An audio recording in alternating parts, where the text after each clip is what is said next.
and welcome back to Johnnie Bennie Campus News. I'm Maria Medini. And I'm Jonathan Oketch. Thank you for joining us on your weekly news show, keeping you up to date with what's going on around campus. First up this week, stand-up comedian T. Murph will be performing his set tonight in Brother Willie's Pub. T. Murph is a Chicago native who has been featured on Saturday Night Live and at New York Comedy Festival. The show starts at 9 p.m. and is open to all students.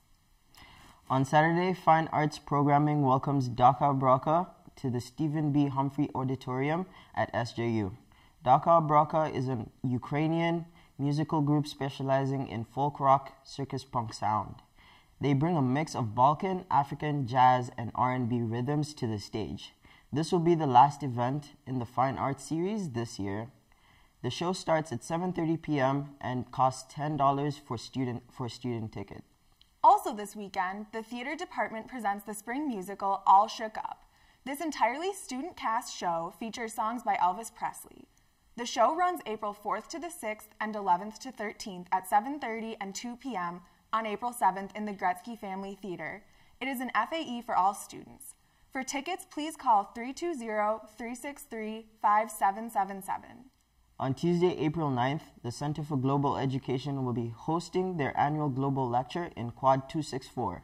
This year's lecture will be featuring alumni Mubara Banjic, an international student from Bosnia. After graduating from St. Ben's with an art major, Mubara returned to Bosnia, where she now advocates for transparency and reform in the government. The lecture starts at 7 p.m. and is open to all students and staff. As part of the Fine Arts series, the Dalí Quartet visited campus last week. The Dalí Quartet is today's freshest voice in classical and Latin American music. Our reporter Jonathan Oketch had the opportunity to talk with Quartet after their performance on Friday night. Let's check it out.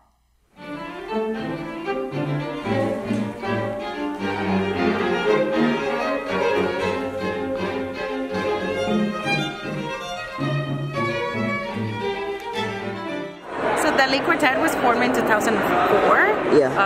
And Carlos Ruiz, the second violinist, and I formed the quartet with the mission of promoting not only classical music, but Latin American music and Latin American composers.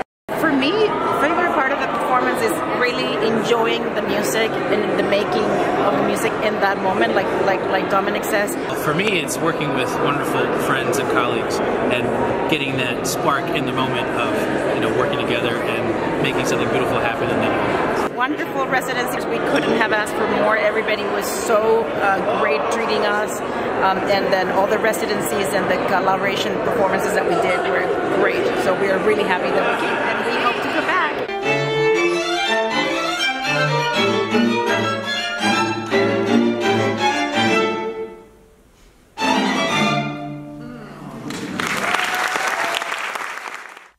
Thanks, Jonathan. Next, we go to John Wynn to hear about CSB-SJU's top news stories from this week's edition of The Record. This week, JBCN is starting a new segment in collaboration with articles from The Record. An SJU housing update, Mom Prom and Benny Ball feature, and an inside shot on K-Stay 2019 are this week's top stories. First up, St. John's Residential Life and Housing is working on a block housing plan for the rising junior class. Students could be allowed to form housing groups of 4, 5, 6, or 8 students to select a block of rooms. A student forum was held on Tuesday evening as an opportunity for students to express their opinions on the changes. In response to the feedback at the forum, SJU Residential Life and Housing has postponed the on-campus housing selection process. This weekend is Mom Prom and Benny Ball, an annual tradition dating back to the 1960s and 70s. These are events where graduating seniors bring their parental figures and role models to campus and celebrate their senior year. The events are expected to host over 500 people on both campuses. And lastly, the annual K-Stay celebration will see some changes this year. K-Stay is a widely known non-school sponsored event in which some participants attempt to drink 24 cans of beer in 24 hours. Recently, K-Stay has created concern among local residents, the St. Joseph Police Department, and CSB-SJU administration. This year, K-Stay will be a seniors-only event as an effort to avoid some of the issues that have occurred in the past. Those who choose to participate in town must be of legal age and will be required to wear a wristband at certain off-campus locations. To learn more about the 3 stories mentioned this week, visit the Record's website at CSB-SJUrecord.com or pick up a copy on either campus. Thanks, John. And now we go to Brandon Oxley for this week's Sports Roundup. Johnnie Baseball split their doubleheader with St. Mary's on Sunday. Senior pitcher Jake Dickmeyer suffered his first loss since April 21st of last season, a final score of 2-1. The loss didn't alter their confidence as they won Game 2 with a score of 12-1. The Wednesday doubleheader against Concordia has been postponed, meaning the next time they will see the field is another doubleheader this Saturday, April 6th. First pitch of the game is at 1 p.m. CSB Swim and Dive finished up their season recently. Awards were given out this past Sunday. This year had 2 Rookies of the Year. First years Michaela Von Walde and Anna Berklid broke 2 records during their first MIAC championships. As for the most improved on the team, first year Catherine Ellingson took home the award, who improved her diving score by nearly 40 points over the course of the season. Junior diver Mallory Jarvie was honored with the team's most valuable athlete with a very accomplished season. She became the first CSB swimmer to compete in the postseason since 2002. SJU tennis suffered a narrow loss to regionally ranked McAllister team in their previous match. The Johnnies took 2 double wins, but weren't able to capitalize in singles as they only took 2 of 6 matches. This was McAllister's first win in tennis over St. John's since 2012. A pair of matches are set to be hosted at SJU against Bethel. This match will be served up starting at 12:30 p.m. on Saturday, April 6th. CSB Tennis snagged their second MIAC win of the season after a tightly contested 5-4 win against Hamlin.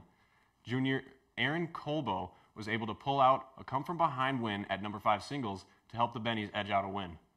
This victory brings them to a 9-1 record on the season, heading to a home matchup with Bethel at 4 p.m. on Saturday, April 6th. As for track and field, the Johnnies began their outdoor season with a win out of 5 teams. Junior thrower Kai Barber has been named MIAC Outdoor Field Athlete of the Week. Barber tossed the shot put at 15.97 meters, which is good for 4th in Division III this season. CSB Track and Field took 2nd behind Division II Bemidji State in their recent meet. Sophomore Elizabeth Dalkey earned herself a MIAC Field Athlete of the Week as she vaulted herself to the top of the MIAC standings and top 35 in the nation this past weekend. Both track teams are paying a visit to Hamlin this Saturday, April 6th. Both meets are set to start at 10 a.m. CSB softball split with number 6 rival UST. Game 1 was a 3-1 victory, and UST got revenge in Game 2 with a final score of 5-4. In Game 1, senior Kate Deming entered a league of her own when she recorded her 197th career hit, a new CSB school record. Another doubleheader is in store for the Bennies when they host Gustavus on Saturday, April 6th. First game starts at 1 p.m. That's all for this week's Sports Roundup. I'm Brandon Oxley. Let's kick it back to the desk. Thanks, Brandon. That's all for this week. I'm Maria Medini. And I'm Jonathan Okech. Thank you for joining us, and be sure to check back next week with Johnnie Bennie Campus News.